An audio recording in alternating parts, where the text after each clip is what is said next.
Across nearly 4 hours, the Chief Minister moved between personal reflection and what he feels will be his political legacy. But this was also, as it always is every year, a financial declaration and a State of the Nation address. A public sector pay settlement plans to restore what the government says is a 12.6% loss in purchasing power since 2019. The Chief Minister said the deal follows negotiations with Unite, the GGCA, the NSUWT and the Police Federation. It will begin with a 5-year recovery period, with annual 2.5% recovery payments. These will be consolidated and pensionable.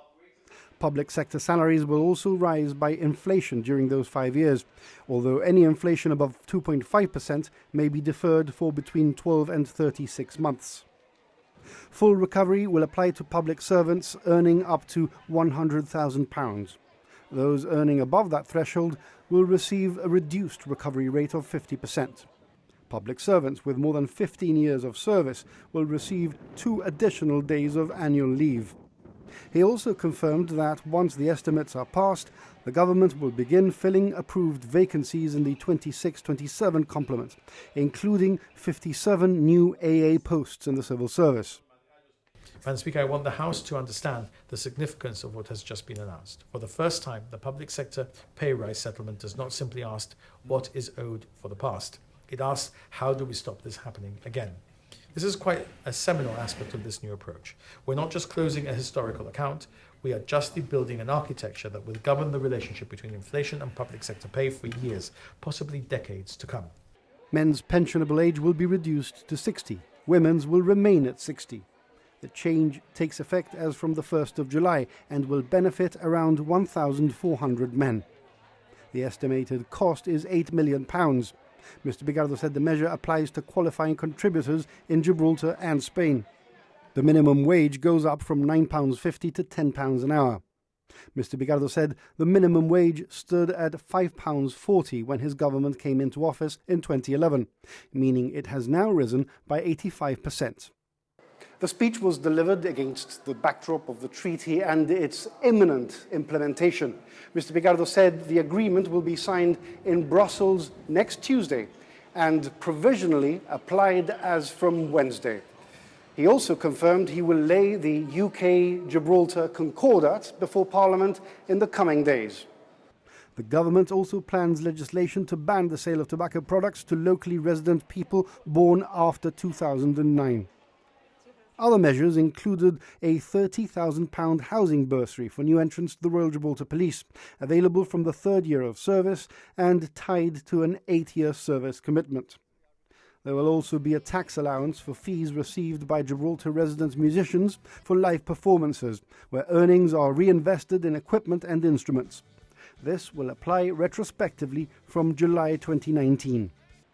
Finally, Mr. Picardo announced that Gibraltar's airport will be renamed Joshua Hassan International Airport to reflect the contribution of a man he described as the father of the Gibraltarians. Mr. Picardo said no budget is delivered in a vacuum, pointing to the war in Ukraine, the war affecting the Strait of Hormuz, energy prices, global inflation and trade uncertainty. But he said Gibraltar's GDP had grown from just over £1 billion in 2011 to a forecast £3.25 billion in 25-26. He described this as almost trebling the size of the economy, an increase of more than £2 billion. GDP per capita, he said, had risen from just over £34,000 in 2011 to just over £85,000 based on a resident population of 38,200. He said this placed Gibraltar 3rd in the world on that measure, ahead of the UK, the US, Spain, Switzerland and Singapore. He said the yearly average number of unemployed Gibraltarians in 2025 was 16, compared with 442 in 2011. He said the second quarter average this year was 7. The number of employee jobs has risen to 32,000, up from 22,000 in 2011, an increase of almost 10,000. Mr. Picardo said government revenue had risen from £393 million in 2011 to £883 million in 25-26, an increase of 125%. He noted that revenue had grown year by year, with a dip only during the pandemic period. Debt and refinancing formed another major section of the address. Mr. Picardo said the full cost of the COVID pandemic to Gibraltar's economy was $425 million. The government had created a $500 million borrowing facility during the pandemic and has now drawn $475 million under what he has now renamed the COVID Treaty and Security Facility. He said the UK had been prepared to continue its sovereign guarantee, but Gibraltar could now refinance without needing it, on the same terms as if the UK backing was still in place.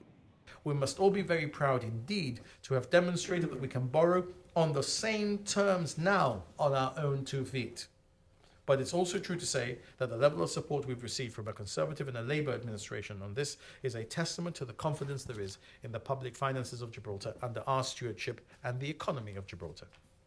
He announced the new annual debt repayment commitment of at least £5 million or 10% of any surplus, whichever is greater. Net public debt stands at just under $700 million, or 21.4% of GDP. Aggregate debt stands at just under £900 million. Mr. Picardo said net debt would have been around £200 million but for the pandemic. Mr. Picardo ended on a personal note, thanking and paying tribute to his cabinet colleagues, the staff at Number 6, and saying that they had helped him through the toughest professional and personal moments of his time in office. He said he would leave Gibraltar as its only unbeaten political leader. Mr. Picardo said the building itself would not miss him, and that he would not miss it. But he said he would miss the people there every day for the rest of his life. Thank you. One day, my beloved children, you will understand everything.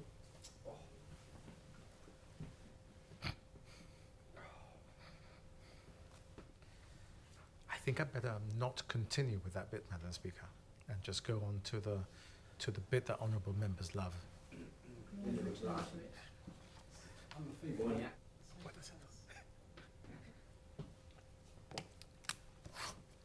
Madam Speaker, after all of that emotion, there is a cold, hard job to be done here. To either approve or reject a budget to spend nearly $750 billion on providing public services to our community. For the last time in presenting an appropriation bill to this House, Madam Speaker, I commend the bill to the House.